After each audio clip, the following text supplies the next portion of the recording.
Alors c'est un extrait du documentaire que vous avez réalisé. Vous avez écrit pour Paris Match, bien sûr, et on peut lire l'article dans Paris Match cette semaine. Vous avez aussi filmé. Alors Jaffer Aoudia, qu'avez-vous vu de si inquiétant dans cette cité ? Ce qui est surtout super inquiétant dans la cité, c'est surtout cette ascension de l'islamisme et des salafistes, effectivement, qui courent les rues. On a l'impression que le seul centre d'animation sociale à l'intérieur de cette cité, comme dans pratiquement l'ensemble des cités d'Avignon, tourne autour des mosquées salafistes. Il faudrait savoir que sur un rayon de 4 km à la ronde, il y a 10 mosquées, 7 mosquées sont qualifiées de salafistes par un certain nombre d'acteurs locaux que j'avais rencontrés. Alors pour bien vous comprendre, il est important de donner une définition du salafisme. C'est un courant qui vient d'Arabie Saoudite. Est-ce qu'on peut le qualifier d'islamisme radical ? Et c'est surtout la maison mère un petit peu des terroristes. Aujourd'hui, on parle de plusieurs courants à l'intérieur du salafisme, mais en tout cas, je ne suis pas spécialiste de l'islamisme. En revanche, ils se définissent comme étant des gens très respectueux de façon rigoureuse, rigoriste de la loi islamique. Malheureusement, ce courant donne lieu et naissance à des dérives du genre terrorisme ou des départs en Syrie ou des départs simplement, une adhésion assez forte à la cause djihadiste. Et ça, vous l'avez bien deviné en écoutant par exemple les prêches. Vous racontez par exemple que vous êtes retourné dans cette cité parce que vous y êtes allé plusieurs fois après les attentats du 13 novembre en France. Et là, vous avez entendu des choses qui vous ont énormément inquiété. Alors, c'est très inquiétant et malheureusement, ce n'est pas très perceptible pour l'oreille occidentale. Moi, j'ai la chance d'avoir une double culture, à moitié kabyle et à moitié français. C'est-à-dire, j'ai la possibilité, évidemment, de déceler, d'arriver à lire entre les lignes dans ce genre de prêche. D'un côté, j'ai un imam qui ouvre son prêche avec des mots qui respirent l'air républicain, genre on condamne les attentats, etc. Et de l'autre côté, il n'hésite pas à ponctuer son discours avec 10 mots, 10 phrases qui, quelque part, justifient le recours à la violence. Oui, avec... notamment lorsqu'il... Allez-y. Pardon, excusez-moi. Allez-y, Jaffer, oui. Notamment... Oui, je vous en prie. Notamment lorsqu'il évoque la légitimité de recourir à la violence, de régler son compte à un coupable, parce que, paraît-il, le prophète Mohammed, dans le temps, avait combattu et avait la possibilité et le droit de tuer en temps de guerre. Voilà, c'est exactement ce que vous dites. Et ça, c'est très inquiétant.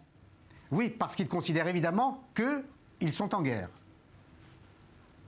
Parce qu'ils se considèrent évidemment qu'ils sont en guerre. La guerre qui opposerait l'Occident à l'Orient par les conflits qui sont aujourd'hui effectivement une réalité au Moyen-Orient ou dans les pays d'Afrique noire, alors, comme le Mali. Voilà, alors il y a cette justification implicite des attentats, mais il y a au quotidien une sorte de charia qui est au fond appliquée avec des salons réservés aux femmes, avec des cafés où ne se trouvent que les hommes. Et je rappelle pour ceux qui nous rejoindraient par exemple en cours d'émission que nous sommes à Avignon, dans la cité dite des papes. Alors, ce qui est encore plus inquiétant pour la Mare, c'est qu'Avignon n'est qu'un exemple en France. Des cités comme Avignon, des quartiers populaires comme Avignon, où le salafisme gagne du terrain, et c'est malheureusement monnaie courante. Alors, on salue votre courage, et vous racontez qu'il y a des musulmans républicains, qui, comme je pense à Hossein, par exemple, que vous avez croisé, que vous avez rencontré, qui vivait très tranquillement dans cette cité et qui a été obligé de partir parce qu'il a reçu des menaces. Alors, malheureusement, avec ces musulmans républicains, ce sont des musulmans qui sont aujourd'hui négligés, malheureusement, par les politiques ou alors par les interlocuteurs officiels au niveau, évidemment, de ces communes. J'ai rencontré pas que Houssine, mais également d'autres musulmans qui respirent à une simple chose, vivre simplement dans le respect des lois de la République, dans le respect des valeurs de la République, qui ne cherchent qu'à vivre. Et malheureusement, ce que je constate, hélas, et c'est vraiment une question qui me taraude et qui me chagrine, c'est que ce sont plutôt les islamistes, malheureusement, qui sont devenus aujourd'hui des partenaires privilégiés des autorités. La raison, je ne la connais pas encore. Et ça paraît incroyable quand même qu'il y ait cette cité-là, on pourrait l'appeler une zone de non-droit ou de droit islamiste, au sein même de la cité d'Avignon et de la ville d'Avignon. Ça veut dire que les autorités laissent faire. J'avoue que c'est assez incompréhensible. Alors, il y a sans doute des considérations électorales pour la mare.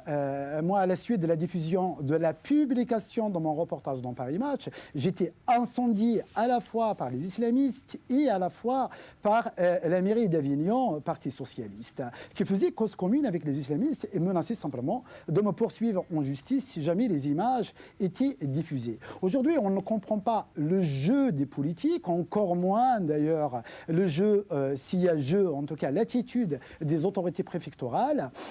On a l'impression qu'on veut pacifier les quartiers en s'arc-boutant sur les islamistes. Et par ailleurs, on oublie que pendant ce temps-là, malheureusement, certains quartiers sont gangrénés et malheureusement, l'islamisme continue à s'activer et les lois de la charia continuent, hélas, à devenir des références, voire une doxa dans les quartiers. Merci beaucoup, Jafer Ait Aoudia, pour ce témoignage et pour cette enquête que vous publiez, je le rappelle, dans Paris Match.